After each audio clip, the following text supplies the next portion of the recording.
चलिए जी, आज चलते हैं फ्रीक्वेंसी डिस्ट्रीब्यूशन की तरफ। फ्रीक्वेंसी डिस्ट्रीब्यूशन फाइंड आउट करने से पहले सबसे पहले फ्रीक्वेंसी डिस्ट्रीब्यूशन की नेचर समझ लेते हैं। फ्रीक्वेंसी डिस्ट्रीब्यूशन का मतलब होता है कि आपने डेटा को ग्रुप्स के अंदर डिवाइड करना है। अब आप ग्रुप्स के अंदर कैसे डिवाइड करेंगे, इसके लिए सबसे पहले आपको एग्जांपल समझनी पड़ेगी। एग्जांपल हमारे पास है कि स्टूडेंट्स की हाइट आपके पास सेंटीमीटर्स में है, 30 स्टूडेंट्स हैं और इनकी हाइट सेंटीमीटर्स में है और ये हाइट सब दी गई हैं 30 और आपको कहा गया कि आपने suitable frequency distribution find out करनी है। सबसे पहले तो आपने देखा मैक्सिमम वैल्यू आपके पूरे डेटा में कौन सी है, तो आपके पास मैक्सिमम वैल्यू थी 112 और मिनिमम वैल्यू 87। तो आपने मैक्सिमम को माइनस किया मिनिमम वैल्यू से, तो आपके पास 25 आंसर आ चुका है।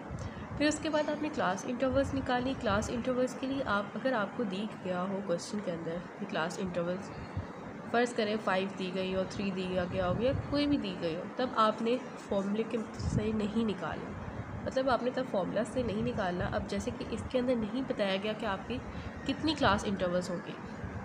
क्लास इंटरवल्स का मतलब कि आपकी जो टोटल ये जो रेशियो बनेगी कितनी क्लासेस, मतलब 1 2 3 4 5 6 एंड सो ऑन, जितनी भी क्लासेस बनेंगी उनकी रेंजेस 1 2 3 4 5 6 वो कितनी होंगी, मतलब उसकी रेंज कितनी तक है, मतलब क्लास कहाँ तक बनेगी। क्लास इंटरवल का तो मतलब यही होता है ना कि इसकी क्लासेस किधर तक बनेंगी। तो आपने फॉर्मूला लिखा 1 + 3.3 log n।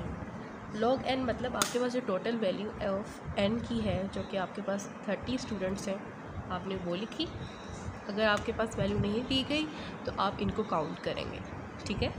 अब आपने कैसे किया, 1 + 3.3 log ऑफ n 30 की वैल्यू लिखी, तो वो आपके पास 5.87, ये अप्रॉक्सीमेटली 6 के इक्वल आता है, यानी कि आपकी क्लासेस तकरीबन 6 बनेंगी, ठीक है। अब आपने क्या किया, विड्थ का फॉर्मूला होता है, अब आपके पास विड्थ का फॉर्मूला होता है रेंज को डिवाइड करके नंबर ऑफ़ क्लासेस पर। अब आपके पास रेंज आ चुकी है 25 और आपके पास क्लास इंटरवल्स यानी कि नंबर ऑफ़ क्लासेस हैं 6, 5 या 6, आपकी मर्ज़ी है। 5.87 के ज़रिए लिख सकते हैं, मैंने 5.87 ही लिखा हुआ है, तो अगर आप 6 से करेंगे तो ज़्यादा कोई फ़र्क नहीं आएगा। तो आपके पास आंसर आया 4.258। हमने इसका अप्रॉक्सीमेट कर लिया कि क्लासेस अब पॉइंट्स में तो नहीं आएंगी, तो क्योंकि आपके पास ये सब पूरा डेटा आपके पास एक सिंगल डिजिट भी है, कोई पॉइंट्स वगैरह डेसिमल वैल्यूज से नहीं आ रही है, इसलिए आप इसको एक सिंगल डिजिट लिखेंगे।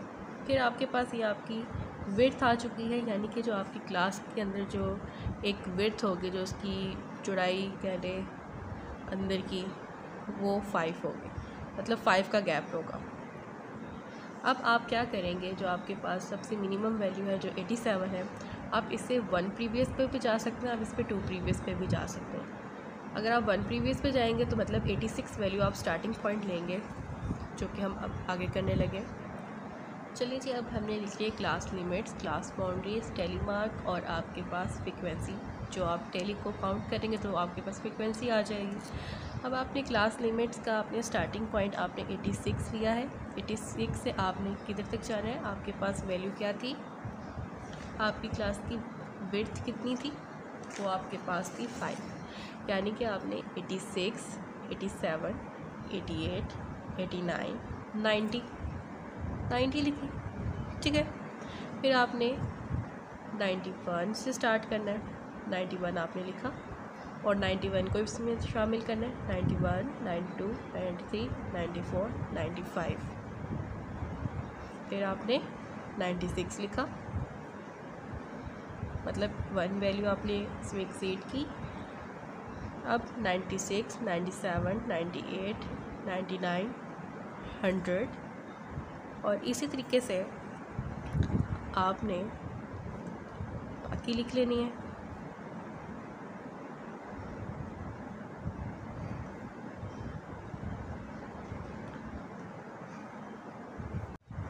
अब आपने क्लास लिमिट्स लिख ली हैं। अब आप काउंट करके देखें कि आपके पास टोटल क्लास लिमिट्स कितनी आई हैं, 1 2 3 4 5 6। तो क्या ये आपका आंसर नहीं था जो आपने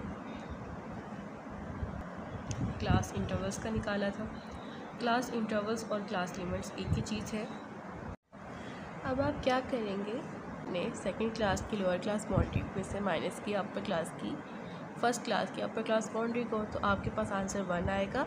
और उसको जब आप डिवाइड करेंगे, क्योंकि आपके पास टोटल कितनी है ऑब्जर्वेशंस 2 को आप करें डिवाइडेड बाय 2 करेंगे तो आपके पास 0.5 आंसर आ जाएगा। अब आपने 86 में से माइनस करना है 0.5, तो आपके पास 85.5 आंसर आ जाएगा। अच्छा, यहाँ पे आप नेगेटिव करते हैं, यहाँ पे पॉजिटिव करते हैं, मतलब 0.5 जो भी आपके पास वैल्यू आती है अगले क्वेश्चंस में या डिफरेंट क्वेश्चंस में, तो आपको बताना चाहिए लेफ़्ट साइड पे हम नेगेटिव साइन आप करते हैं, माइनस करते हैं, और राइट साइड पे पॉजिटिव। ठीक है। अब आपने ठीक इसी तरीके से फर्स्ट क्लास की अपर क्लास बाउंड्री के साथ करना है।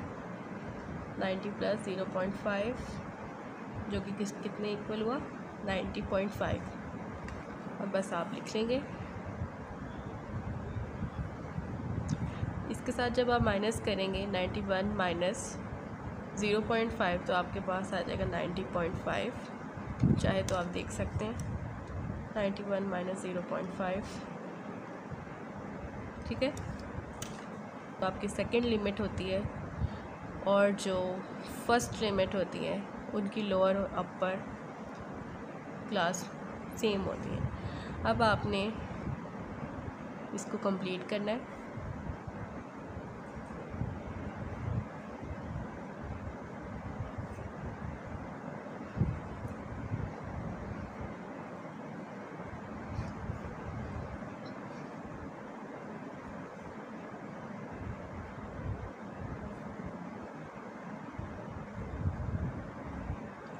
चलिए जी, अब चलते हैं टेली मार्क की तरफ। टेली मार्क आपकी मर्ज़ी है, आप क्लास बाउंड्रीज को देख के बनाना चाहते हैं या फिर क्लास लिमिट्स की तहत। अब चलते हैं डेटा की तरफ। फर्स्ट वैल्यू आपके डेटा में 91 किस क्लास में फॉल करता है? 91 हमारी सेकंड क्लास में फॉल करता है। ठीक है। फिर आपने देखा 89 किधर फॉल करता है? 89 हमारी फर्स्ट क्लास में फॉल करता है। इसी तरीके से आपने केयरफुली डेटा को एंटर करना है। चलिए, जब आपने टेली मार्क को सॉल्व कर लिए, फिल कर लिए, अब आपने फ्रीक्वेंसीज़ लिखनी है। फ्रीक्वेंसीज़ आपके पास 1 2 3 4 5 and 6, 1 2 3 4 5 5 10, 1 2 3 4 5 6, 1 2 3 1, और ये आपके पास टोटल 30 ही आंसर आएगा। चेक करने के लिए आप एक दफ़ा कैलकुलेटर पे भी टाइप कर सकते हैं।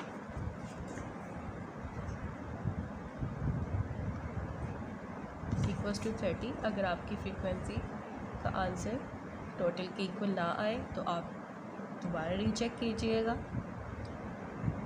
क्योंकि जो आपके पास टोटल वैल्यूज़ होती हैं वही आपकी फ्रीक्वेंसी का आंसर होता है। चलिए जी, अब चलते हैं रिलेटिव फ्रीक्वेंसी की तरफ। रिलेटिव फ्रीक्वेंसी क्या होती है? आपके पास जो फ्रीक्वेंसी इंडिविजुअल है उसको आपने डिवाइड कर देना है जो आपके पास टोटल फ्रीक्वेंसी आई है, यानी कि इंडिविजुअल्स को आपने टोटल पे डिवाइड कर देना है। यानी कि 6/30, 4/30,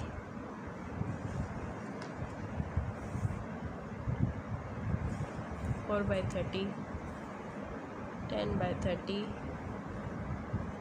6/30, 3/30, 1/30, और ये आपके पास जब इनको आप काउंट करेंगे 30/30 = 1 के इक्वल आ जाएगी। चलिए जी, अब चलते हैं क्यूमुलेटिव। बेस्ट वे तो क्यूमुलेटिव फ्रीक्वेंसी फाइंड आउट करने की ये है कि आप पहले फर्स्ट टर्म तो एज इट इज़ लिखें, उसमें ऐड कर लें जो आपकी सेकंड वैल्यू है, जैसे कि 4 है तो आपके पास 10 आ जाएगा, आपने 10 लिख लेना। फिर प्लस करेंगे जो आपके पास जो 10 आंसर आया हुआ उसी में प्लस कर लें नेक्स्ट को, जो कि आपके पास 10 है वो आपके पास क्या आंसर आया 20। फिर 20 में प्लस किया 6 को तो आपके पास 26 आया। फिर प्लस किया 3 को जब प्लस करेंगे आपके पास 29 आ गया, सॉरी हाँ 29 आ गया। प्लस 1 को करेंगे तो आपके पास टोटल 30 को, ना तो 30 से कम होनी चाहिए थी और ना ही 30 से ज़्यादा होनी चाहिए, ठीक है।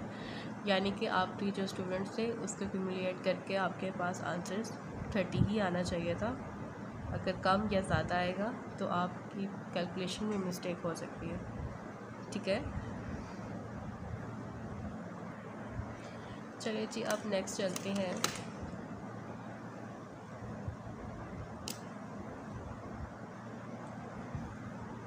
क्यूमुलेटिव रिलेटिव फ्रीक्वेंसी की तरफ।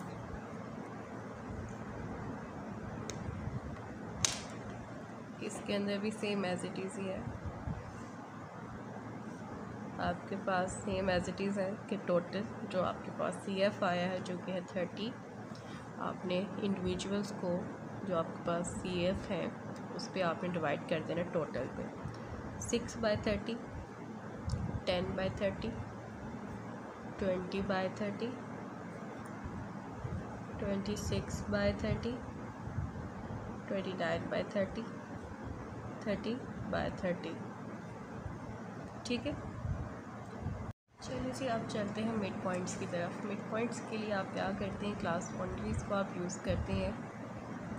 85.5 प्लस 90.5 इन दोनों का एडअप किया और इसको डिवाइड बाय 2 किया तो आपके पास उनकी x की वैल्यूज़ आ जाएगी,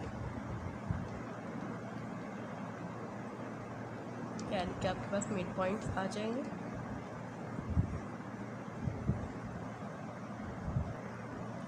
चलिए जी अब आपके पास इनके मिड पॉइंट्स भी आ चुके हैं।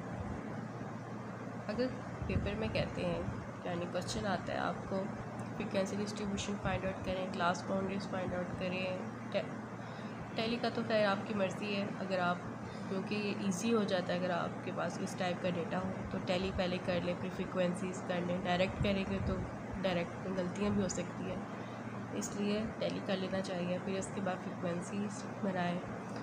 अगर पेपर में कहा जाता है रिलेटिव फ्रीक्वेंसी बनाए, CF बनाए करके इनका कॉलम निकालें, यानी कहते हैं CF निकालें, RF निकालें, रिलेटिव फ्रीक्वेंसी या क्यूमुलेटिव रिलेटिव फ्रीक्वेंसी निकालें, मिड वैल्यू निकालें, तब आपने ये सब चीज़ें फाइंड आउट करनी है। अगर आपको सिर्फ कहा जाता है कि फ्रीक्वेंसी डिस्ट्रीब्यूशन फाइंड आउट करनी है तो जस्ट आपने फ्रीक्वेंसी डिस्ट्रीब्यूशन में क्लास लिमिट्स बनानी है, टैली एंड फ्रीक्वेंसीज।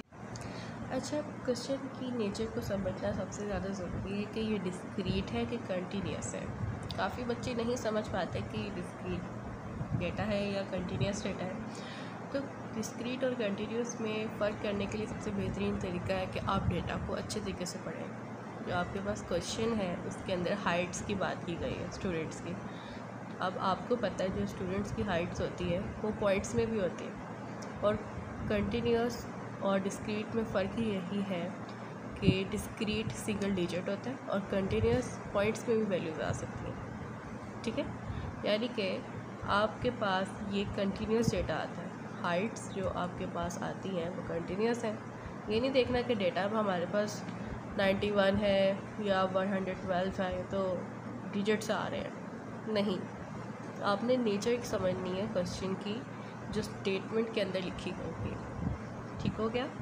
चलिए जी आज के लिए इतना काफ़ी है। अब आपको मिलेंगे नेक्स्ट वीडियो के साथ। अब तक वीडियो को लाइक करें, शेयर करें और सब्सक्राइब किए बगैर मत जाइएगा।